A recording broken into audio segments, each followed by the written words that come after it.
আমার বিয়ের দিন আমার 10 বছরের দেবর খুব খুশি ছিল। আমি তাকে সবসময় আমার ছোট ভাই ভেবেছি, আর সেও আমাকে খুব ভাবিমা বলে ডাকত। স্বামীর মৃত্যুর কয়েকদিন পর আমি একা ঘুমাতে ভয় পেতাম, তাই আমি আমার দেবরকে সময় মতো আমার সাথে বিছানায় শোয়াতে শুরু করলাম। শীতের রাত ছিল, আর এক বিছানায় দেবরের সাথে ঘুমানো আমার কাছে খুব অদ্ভুত লাগছিল। দেবর আমার থেকে অনেক ছোট ছিল, সে 10 বছর বয়সেও 18 বছরের যুবক লাগছিল। স্বামীর মৃত্যুর পর আমি খুব কষ্টে দিন কাটাচ্ছিলাম, কিন্তু কতদিন এভাবে কাটাব? সেই রাতে ভাবলাম একবার দেবরকে পরীক্ষা করে দেখি। রাতের অর্ধেকটা বেজে গেলে দেবরকে নাড়া দিয়ে দেখলাম সে গভীর ঘুমে ছিল। কিন্তু সেখানে হাত দিতেই আমার চোখ বিস্ময়ে স্থির হয়ে গেল, কারণ তার 7 ইঞ্চি। 2 দিন আগেই আমার স্বামী এই দুনিয়া ছেড়ে চলে গেছে। আমার বাড়িতে আমার শ্বশুর শাশুড়ি বা ননদ কেউ ছিল না। আমার স্বামীর এই দুনিয়ায় তার ছোট ভাই ছাড়া আর কেউ ছিল না। রাহুলের বয়স মাত্র 10 বছর ছিল, সে আমার থেকে ছোট ছিল। জীবনে আমি তাকে কখনো ছোট ভাইয়ের বেশি কিছু ভাবিনি।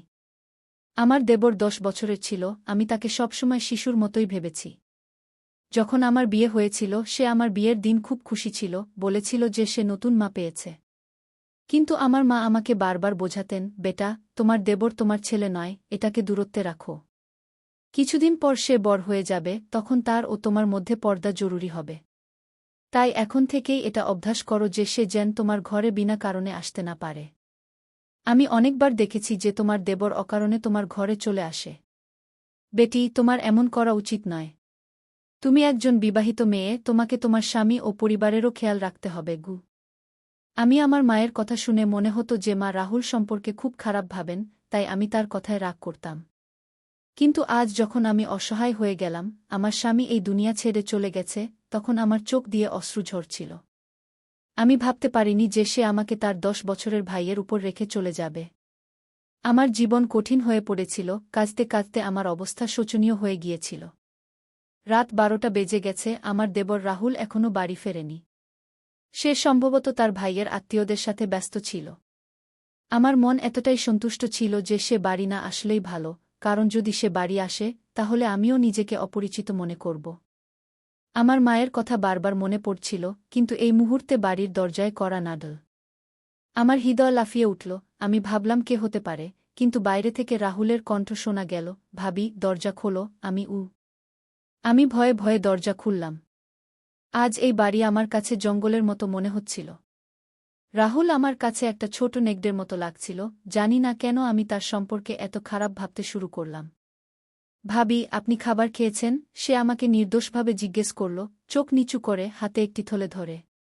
থলের মধ্যে রাহুলের ঘরে তার গয়না দেখে আমার রক্ত ফুটে উঠেছিল। আমি তো সেগুলো কোথাও লুকিয়ে রেখেছিলাম, বিভিন্ন তালায় বন্ধ করে। কিন্তু এসব কিছুর কিভাবে রাহুলের হাতে চলে এল? ব্যাপারটা খুবই অদ্ভুত লাগছিল। মনে মনে ভাবতে লাগলাম সকাল হতেই এ ব্যাপারে তাকে জিজ্ঞাসাবাদ করব। কিন্তু তখন আমার প্রচণ্ড ঘুম পাচ্ছিল। দরজা ভেতর থেকে বন্ধ করে ভালোভাবে তালা মেরে নিলাম, তারপর ঘুমানোর প্রস্তুতি নিতে লাগলাম। জানি না কেন আমার খুব ঘুম পাচ্ছিল, যদিও গত 2 দিনে আমার তেমন ঘুম হয়নি। কিন্তু আজ মনে হচ্ছিল রাহুলের আনা ভাত খেয়ে আমার চোখে গভীর ঘুম নেমে এসেছে। মনে ভাবলাম, ভাত খেয়ে কি আমার ঘুম পাচ্ছে? কিন্তু এতটুকু ভাববারও সুযোগ পেলাম না। যখন আমার চোখ খুলল তখন সকাল 10টা বাজে। আমি অবাক হচ্ছিলাম, আজ আমার এত ঘুম কিভাবে হলো? যদিও গত 2 দিনে আমার একদমই ঘুম হয়নি। কিন্তু আজ ভাত খাওয়ার পর আমার চোখ এমনভাবে বন্ধ হয়ে গেল, যেন কাউকে মদ খাইয়ে দেওয়া হয়েছে। আমি আশ্চর্য হচ্ছিলাম, এটা তো হওয়ার কথা নয়। মনে বারবার একই প্রশ্ন জাগছিল, রাহুলের আনা ভাত খেয়ে আমি কি অজ্ঞান হয়ে গিয়েছিলাম? কিন্তু শেষ পর্যন্ত রাহুল কেন এমন করবে? চোখ মুছতে মুছতে বাইরে এলাম, রাহুল তখন সামনের রান্নাঘরে চা বানাচ্ছিল। তাকে দেখে আমার খুব খারাপ লাগছিল। বৌদি, আপনি ঘুমিয়েছিলেন? খুব ভালো ঘুম হয়েছে তো, সে আমার দিকে তাকিয়ে বলল। আমি নিষ্প্রভ স্বরে বললাম, হ্যাঁ, আজ আমার খুব ঘুম হয়েছে গিউ। তা হবে না কেন বৌদি? আমি আপনাকে ভাতের মধ্যে ঘুমের বড়ি মিশিয়ে দিয়েছিলাম। আমার বন্ধুকে বলেছিলাম আমার বৌদির ঘুম হয় না।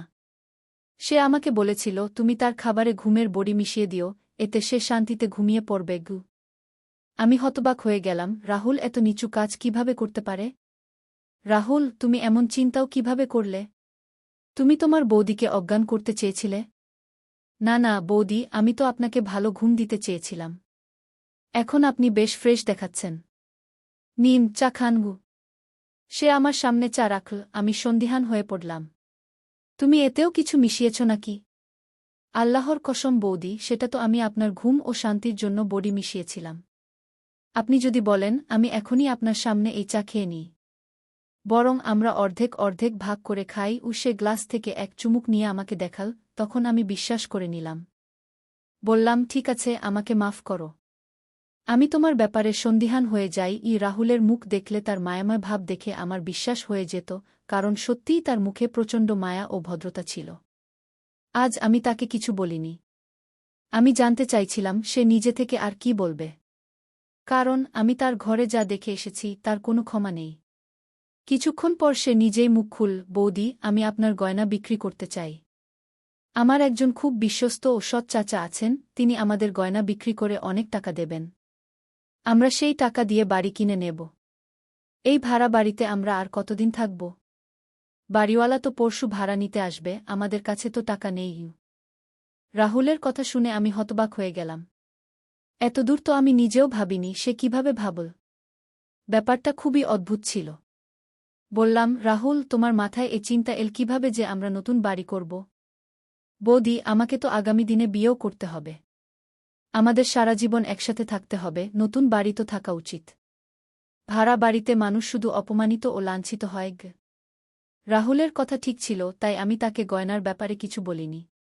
কিন্তু আমার ভয় ছিল, সে গয়না বিক্রি করে যদি আমাদের টাকা না দেয়, তাহলে কি হবে? আমি একজন বিধবা মহিলা, আমার দেবর 10 বছরের বাচ্চা, এ অবস্থায় যে কেউ আমাদের সহজেই ঠকাতে পারে। ভাবলাম, এ ব্যাপারে কারো সাথে পরামর্শ করে নিই। আমি আমার মায়ের বাড়ির লোকদের বলব, তারা নিশ্চয়ই সাহায্য করবে। রাহুল তো ছোট বাচ্চা, কিন্তু এ ব্যাপারে আমি এখনও রেগেছিলাম যে সে আমার ঘর থেকে এত তালা ভেঙে গয়না কিভাবে বের করল। অথচ তালাগুলো ভাঙাও ছিল না। আর গয়নার ব্যাপারে আমি তো রাহুলকে বলিওনি। এখন আমার রাহুলের উপর রাগ হচ্ছিল, কিন্তু যখনই সে কিছু করত, তার মিষ্টি কথা ও বুদ্ধিমত্তা আমার রাগের আগুন ঠান্ডা করে দিত। আমি আমার মায়ের বাড়ির লোকদের বললাম, আমি এই গয়না বিক্রি করে বাড়ি কিনতে চাই। তারা আমাকে বলল, না, বাড়ি কেনার দরকার নেই। তুমি এখন বিধবা হয়ে গেছ, তোমাকে এখন আমাদের বাড়ি আসতে হবে। কিন্তু আমি তাদের বাড়ি যেতে পারতাম না। আমি জানতাম আমার ভাইরা তাদের স্ত্রীদের গোলাম। তারা তাদের বিধবা ভাবিকে কখনোই সাহায্য করবে না, সারা জীবন মানুষ তাদের উপর নির্ভর করে থাকতে পারে না। এখন একটা ভালো সুযোগ ছিল, আমি আমার গহনা বিক্রি করে একটা বাড়ি কিনতে পারতাম। আমার স্বামী তার জীবনে আমার জন্য অনেক গহনা বানিয়েছিলেন, কিন্তু আমার ভাইদের মনোভাব দেখে আমি সেই গহনা দেওয়ার সিদ্ধান্ত নিয়েছিলাম। এখন আমি রাহুলের উপরই নির্ভর করছিলাম। আমি বললাম, রাহুল, তুমি চাইলে সেই গহনা বিক্রি করে দাও। আমি আমার মায়ের বাড়ির লোকজন এবং তাদের আচরণ থেকে হতাশ হয়ে গিয়েছি। রাহুল সেই গহনা নিয়ে তার সেই চাচার কাছে গিয়ে দিয়ে দিল এবং 2 দিন পর আমাদের জন্য একটা খুব ভালো জায়গায় বাড়ি খুঁজে বের করে বাড়ির চাবি এবং কাগজপত্র রাহুলের হাতে দিয়ে দিল। আমি এই পুরো প্রক্রিয়ায় অবাক হয়ে গিয়েছিলাম যে 2 দিনে এত তাড়াতাড়ি এই বাড়ি আমরা কিভাবে পেলাম, যখন সাধারণত মানুষকে অনেক কাজ করতে হয়, বাড়ির স্থানান্তর, বাড়ির কাগজপত্র, এমন অনেক কিছু যা করতে মানুষের পরিশ্রম এবং সময় লাগে। যখন রাহুল কাগজপত্র নিয়ে এসে আমার হাতে দিল, আমি অবাক হয়ে গিয়েছিলাম। সে ছিল মাত্র 10 বছরের, কিন্তু তার চিন্তাভাবনা ছিল বড়দের মতো। তারপর সে একটা অদ্ভুত কথা বলল যে, ভাবি, আমরা পুরো বাড়ি পরিষ্কার করে নেব, তারপর তোমার সাথে একটা জরুরি কথা বলতে হবে। আজ রাহুলের চোখগুলো অদ্ভুত লাগছিল, তার দৃষ্টিতে একটা অস্থিরতা ছিল যা দেখে আমি বুঝতে পারছিলাম না সে আমাকে কি বলতে চায়। সেই সময় আমি ব্যস্ত ছিলাম, আমরা বাড়িতে সব জিনিসপত্র গুছিয়ে নিয়েছিলাম, এখন আমাদের চিন্তা ছিল আগামী দিনের খাবার ও রেশন কোথা থেকে আসবে। আমি তো জীবনে কখনো বাইরে গিয়ে চাকরি করিনি। তাহলে রাহুল কেন বলছিল যে তার আমার সাথে জরুরি কথা বলতে হবে? জানি না সে আমাকে কি বলতে চায়। আমার মনে অনেক প্রশ্ন ছিল, কিন্তু আমি তখন চুপ থাকতে চাইলাম। সন্ধ্যায় আমি সব জিনিস নিজ নিজ জায়গা রেখে দিয়েছিলাম। যাই হোক, আমাদের জিনিসপত্র কমই ছিল, বেশি সম্পদ বা ধনদৌলত ছিল না যা নিয়ে আমরা ঘুরতাম। সব কাজ শেষ করে আমি ভালো করে খাবার বানালাম। আমি রাহুলের জন্য অপেক্ষা করছিলাম, কারণ সে এই বাড়িরই অংশ ছিল এবং আমি চাইনি যে সে বাইরে গিয়ে নোংরা খাবার খাক। আমি তার জন্য খুব যত্ন করে খাবার বানিয়েছিলাম, ঠিক যেমন আমার স্বামীর পছন্দ অনুযায়ী আগে বানাতাম, সব রকম আদরত্ন এবং খেয়াল রাখতাম। অনেক খাবার বানানোর পর আমি টেবিলে রেখে দিলাম এবং রাহুলের আসার জন্য অপেক্ষা করতে লাগলাম। কিন্তু আজ সে বাড়ি আসেনি। আমার খুব অদ্ভুত লাগছিল, এই সময় তাকে বাড়িতে থাকা উচিত ছিল, যখন রাত 10টা বেজে গেছে। ভাইজের মৃত্যুর আগে সে সন্ধ্যা 5টার মধ্যে বাড়ি চলে আসত এবং তারপর কখনো বাইরে যেত না। আমরা যখন বাইরে আইসক্রিম খেতে যেতাম সে আমাদের সাথে যেত, কিন্তু একা কখনো বাইরে যেত না। আমার ভয় হচ্ছিল, আমি তার জন্য অপেক্ষা করতে লাগলাম, এমনকি রাত 12টা বেজে গেল। ততক্ষণে সে দরজায় কড়া নাড়ল। আমি রেগে দরজা খুলে তার উপর ঝাঁপিয়ে পড়লাম, কোথায় ছিলে তুমি রাহুল? তোমার লজ্জা হয় না? আমি তোমার বিধবা ভাবি, তোমার জন্য অপেক্ষা করছিলাম। তোমার জন্য খাবার বানিয়েছি, আর তুমি? তোমার ভাই চলে যাওয়ার পরেই আওয়ারা হয়ে গেছ। এমন কথা যা তুমি বাড়িতে করতে পারো না, বাইরে যেতে হয়। তোমার বন্ধুকে এখানেই ডেকে আনো গে। ভাবি, আমি এমন করতে পারব না। সে চোখ তুলে আমাকে এমন রেগে তাকাল যে আমি ভয় পেয়ে গেলাম। কিন্তু সে তো একাই ছিল। আমি মনে মনে ভাবলাম, আমি তাকে ভয় দেখাতে পারি। এই ভাবনায় তার সাথে কথা বলছিলাম, সে বিকটভাবে আমার উপর চিৎকার করে উঠল, ভাবি, বন্ধ করুন। আমি এখন আপনার কোনো কথা শুনতে চাই না। আপনি যে খাবার বানিয়েছেন তা আপনি নিজেই খেয়ে নিন, খেয়ে বলে সে তার ঘরের দিকে চলে গেল। সেই সময় সে যেন কোনো 40 বছরের পুরুষের মতো রেগে গিয়েছিল। আমার খুব খারাপ লাগছিল। সে রেগেছিল, নিশ্চয়ই কোনো কথা তার পিছনে লুকিয়ে আছে। এই ভেবে আমি তার ঘরে গিয়ে দরজায় কড়া নাড়লাম। সে দরজা খুলে আমাকে অদ্ভুত দৃষ্টিতে তাকিয়ে বলল, একটা কথা বলি ভাবি, আপনি আমার সাথে বিয়ে করে নিন। নইলে আপনি কাফির হয়ে যাবেন। তার কথা শুনে আমার চোখ ছানাবড়া হয়ে গেল। তুমি এমন ভাবতেই পারো কি করে যে আমি তোমাকে বিয়ে করব? আমি বললাম, তোমার মায়ের মতো ভালোবাসা, তুমি তো আমাকে সকাল সন্ধ্যা মা বলো, এখন কি হয়ে গেল? কে তোমার মাথা খারাপ করে দিয়েছে? এত নিচু কথা তুমি মনে আনলেই বা কি করে, আর মুখ দিয়ে বললেই বা কি করে? আমি রাগে আগুন হয়ে গিয়েছিলাম। সে একদম নিঃসংকোচে আমার সামনে হাত বাঁধে দাঁড়িয়ে আমাকে তাকিয়ে থাকল। তার দৃষ্টিতে আমার ভয় লাগছিল। আমি কথা বলতে বলতে হঠাৎ চুপ হয়ে গেলাম। সেখান থেকে ফিরে এসে আমার ঘরে বসে পড়লাম। আমি ঘরের দরজা ভালো করে বন্ধ করে দিলাম। আমার বুক ধরাস ধরাস করছিল। আমি ভাবতেই পারছিলাম না যে রাহুল এমন হবে এবং আমার সাথে এমন কথা বলবে। আমি তো তাকে সবসময় আমার সন্তানের মতো মনে করতাম। এখনও আমার সন্তান হয়নি, কিন্তু তবুও রাহুল সম্পর্কে আমার স্বামী আমাকে বলেছিলেন, তুমি তাকে সবসময় নিজের সন্তানের মতো মনে করে লালন পালন করবে। তার মা নেই, বাবা নেই, এখন তুমিই তার সব। রাহুলের এই কথায় আমার খুব কষ্ট হচ্ছিল। আমি ভেবেছিলাম, আজকের পর আমি রাহুলের সাথে কোনো কথা বলবো না। আইনত এই বাড়ি আমার নামে ছিল। আমি এই বাড়িতে একা থাকতে পারতাম। কিন্তু রাহুল যদি আবার এমন হটকারিতা করে, তবে আমি তাকে বাড়ি থেকে বের করে দেব। এই বাড়ি আমার স্বামীর টাকায় তৈরি, আমার নামে, কিন্তু রাহুলের এখানে থাকার কোনো অধিকার নেই। যদি সে তার ভাবিকে সম্মান না দিতে পারে, যা তার দেওয়া উচিত ছিল। আমার নীরবতা এখন রেগে গিয়েছিল।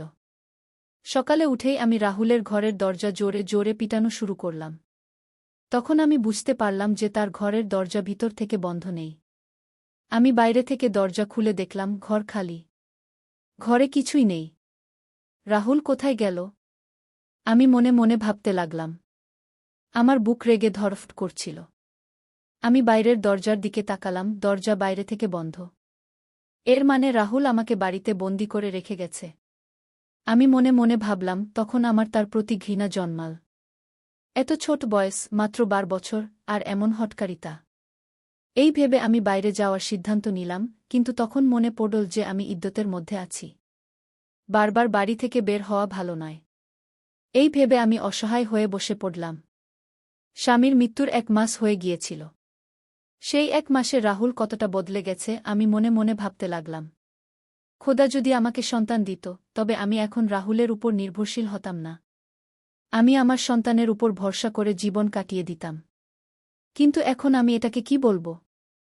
আমার তো এর সাথে কোনো সম্পর্কই নেই। যে মানুষের কারণে সম্পর্ক ছিল সে তো এই দুনিয়া থেকে চলে গেছে গি। আজ আমি সিদ্ধান্ত নিয়েছিলাম যে রাহুল এলে আমি তার সাথে স্পষ্ট কথা বলব যে সে এই বাড়িতে থাকতে পারবে না। রাত তখন প্রায় 6টা বাজে, মানে রাত এখনও শুরু হয়নি, এমন সময় আমার বাড়ির দরজায় জোরে জোরে কড়া নাড়া হতে লাগল। আমি ভাবলাম বাইরে রাহুল হবে। কিন্তু যখন আমি দরজা খুললাম তখন সামনে ৩-৪ জন লোক দাঁড়িয়েছিল। এই লোকগুলো খুব অদ্ভুত রেগে গিয়েছিল। তাদের মুখে দাড়ি সাজানো ছিল, মনে হচ্ছিল যেন ইসলামের ঠিকাদার। তারা আমাকে যা বলল তা শুধু খুব আশ্চর্যজনক নয়, বরং আমাকে খুব দুঃখ দিল। তারা বলল, বিবি, তুমি কি এখানে একা থাকো? আমি বললাম, হ্যাঁ, আমি একা থাকি। তারা বলল, মিথ্যা বলছ। এই মহিলার দেবরও তার সাথে এখানে থাকে। এখনও বাড়িতেই আছে। কি এই লোকগুলো এই মহল্লাকে কি মনে করে তা জানি না, আমরা এলাকাকে নোংরা করছি। আমি বলি, এদের এখান থেকে উচ্ছেদ করা উচিত। এদের এই এলাকায় থাকা ঠিক না। আমি বললাম, কেন ভাই সাহেব, আমরা কি করেছি? ওহে বিধবা, তুমি কি করেছ তা তুমি আমাদের জিজ্ঞাসা করছ? তুমি তোমার 12 বছরের দেবর সঙ্গে এই বাড়িতে একা থাকো। তুমি জানো যে তোমার স্বামী মারা গেছে, এখন তুমি বিধবা হয়েছ। তোমার মা বাবার বাড়ি যাও। এখানে থাকতে হলে শালীনভাবে থাকো। এখানে আমাদেরও বোন মেয়েরা থাকে। এমন লোকদের আমরা এলাকায় সহ্য করতে পারি না। এই লোকদের উপর আমার প্রচণ্ড রাগ হচ্ছিল, কিন্তু আমি তাদের সঙ্গে ঝগড়া করতে চাইনি। আমি তাদের মুখের উপরই দরজা বন্ধ করে দিলাম। চোখ থেকে পানি ঝরতে লাগল। রাহুলের উপর আমার রাগ হচ্ছিল, এসব তারই করা। আমি আমার জিনিসপত্র গোছানো শুরু করলাম। এখানে থাকা এখন আমার জন্য কঠিন হয়ে পড়েছিল। আমি জানতাম রাহুলই আমার সম্পর্কে এমন কথা ছড়িয়েছে যেন আমি খুব অপরাধী নারী। সত্যি বলতে, এই পৃথিবী একা নারীকে খেয়ে ফেলে। ভগবান সবার ইজ্জত রক্ষা করুন। তাহলে আমার প্রিয় বন্ধুরা, আজকের আমাদের ছোট্ট গল্প এখানেই শেষ। আপনি এই গল্পটি কেমন লাগলো কমেন্ট করে অবশ্যই জানাবেন। যদি গল্পটি ভালো লেগে থাকে তবে লাইক করুন এবং বন্ধুদের সঙ্গে শেয়ার করুন।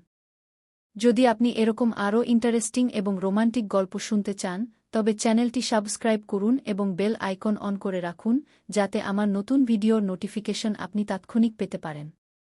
কাল দেখা হবে আরও একটি নতুন গল্প নিয়ে। ধন্যবাদ।